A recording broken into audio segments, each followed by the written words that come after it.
Kepala Staf TNI Angkatan Laut Laksamana Yudo Margono menyebut temuan-temuan barang dari KRI Nanggala diduga karena adanya keretakan pada kapal, bukan ledakan pada kapal, sehingga sejumlah barang-barang keluar dari KRI Nanggala 402. Terjadi tekanan kedalaman yang sekian dalamnya sampai 700 sampai 800 meter ini tentunya akan terjadi keretakan terhadap kapal selam tersebut.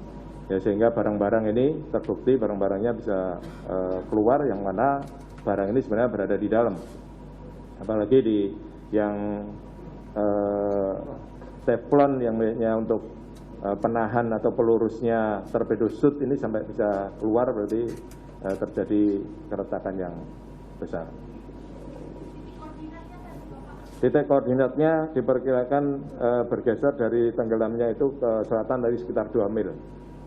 Yang sekarang ini ditindaklanjuti oleh KRI Rigel, ya, dibantu di sebelahnya dengan HMS Ballarat miliknya Australia. Salah satu yang dilibatkan dalam pencarian KRI Nanggala 402 adalah BPPT dengan peralatan canggih tentunya. Lalu bagaimana informasi yang saat ini diperoleh oleh tim BPPT di lapangan, progres pencarian KRI Nanggala 402? Kita akan tanyakan kepada Joko Nugroho, Kepala Balai Teknologi Survei Kelautan BPPT yang sudah bergabung bersama kami. Selamat sore, Pak Joko.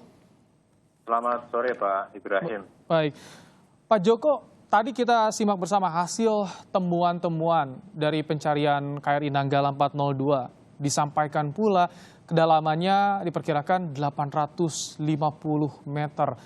Apa yang menjadi analisis Anda soal temuan ini, Pak Joko? Ya, izinkan saya menyampaikan rasa prihatin ya dengan berita yang barusan saja kita dengar bersama, bahwa beberapa benda yang harusnya ada di dalam kapal selam itu berada di luar. Tadinya saya berpikir bahwa Nanggala sedang memberikan sebuah tanda ke permukaan supaya dapat ditemukan. Namun rupanya kalau misalnya sudah ada tanda-tanda misalnya keretakan atau apapun itu, ya kita hanya bisa berharap bahwa semoga kejadian seperti ini tidak terjadi lagi, dan kita berharap bahwa pencarian segera dapat pencarian kapal selam ini dapat segera dapat menemukan ya kapal selam Nanggala. Gitu, Pak. Baik. Dari BPPT bagaimana koordinasi tim BPPT di lapangan sejauh ini? Karena kita tahu life support tadi berakhir di dini hari, Sabtu dini hari, Pak Joko.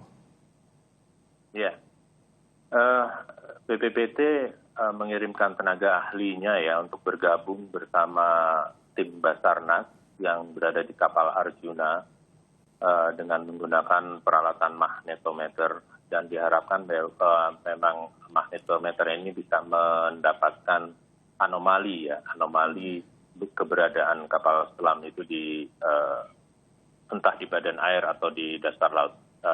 Saya masih belum tahu apakah memang sudah betul di dasar laut di kedalaman 850.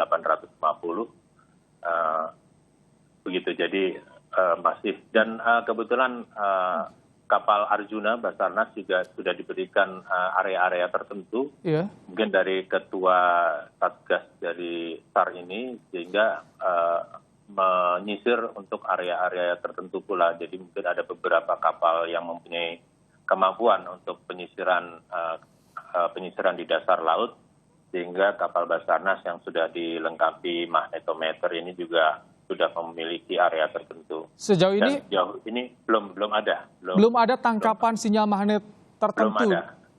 Betul, belum ada, Pak. Ya. Kekuatannya untuk alat magnetometer ini daya jangkaunya di kedalaman berapa, Pak Joko? Ya, yang ditangkap magnetometer itu kan sebenarnya intensitas kemagnetan ya. Setahu saya peralatan ini juga cukup untuk sampai kedalaman ribuan meter gitu. Jadi saya kira kalau misalnya ada lonjakan intensitas anomali magnetik, berarti kita bisa memberikan tanda bahwa di area tersebut ada ada suspek ya, adanya kapal atau apapun itu. Sehingga bila mana dan saya dengar bahwa kapal Rigel pun sudah menemukan ya sebuah anomali di selatan titik hilangnya kontak yang tadi disampaikan ada 2 mil di kedalaman 800. Saya kira itu akan menjadi satu buah titik terang. Titik terang bahwa bisa dilakukan penyekenan dengan peralatan lainnya ya. Iya. Misalnya seperti Pak Joko, ini yang juga saya ingin tanyakan tadi disampaikan ada bergerak titik koordinat sejauh 2 mil di kedalaman 850 meter. Apa artinya ini? Apakah ini akan mempersulit ketika objek bergerak tidak dalam keadaan stay atau diam gitu, Pak Joko? Ya. Jadi memang bila mana kapal selam itu benar-benar kehilangan tenaga untuk menggerakkan badannya sendiri, saya kira faktor arus menjadi penentu dari pergerakan kapal selam yang mungkin di awalnya adalah terombang-ambing dan kemudian mungkin terbawa arus sehingga dia harus bergerak ke arah selatan. Dari hasil pemodelan yang sudah dilakukan oleh BPPT dan sudah juga kami kirimkan ke pihak TNI AL dan juga KNKT, itu juga menunjukkan adanya arus yang ke arah selatan dari titik ke titik hilangnya kontak ya dari Nanggala itu sendiri. Baik. Jadi saya kira cukup pas ya. Jadi kalau misalnya Rigel sudah menemukan di selatan pergerakannya, saya kira itu juga ditunjang dengan kondisi arus yang saat itu, tanggal 21 itu memang mengarah ke arah selatan. Baik, Pak Joko, kalau dari BPPT bagaimana perjalanan BPPT dalam upaya penyelamatan atau evakuasi kapal-kapal yang tenggelam di tanah air? Seperti apa pengalamannya, Pak Joko?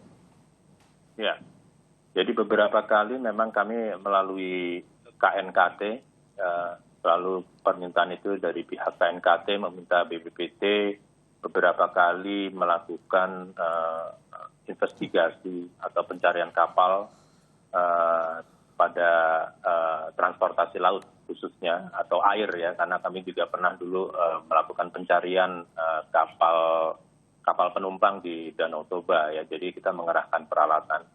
Dan yang terakhir mungkin SC-182 dan sebelumnya kami juga berkesempatan mencari ya dengan kondisi yang relatif serupa ya dengan kapal selam ini adalah kapal MP Nur Alia di perairan Halmahera yang saat itu dalam perjalanannya dari utara ke arah selatan kehilangan posisinya dengan melihat sinyal ais ya, jadi kapal itu harus dibekali ais sehingga kita bisa mengetahui posisi kapal dan tiba-tiba hilang.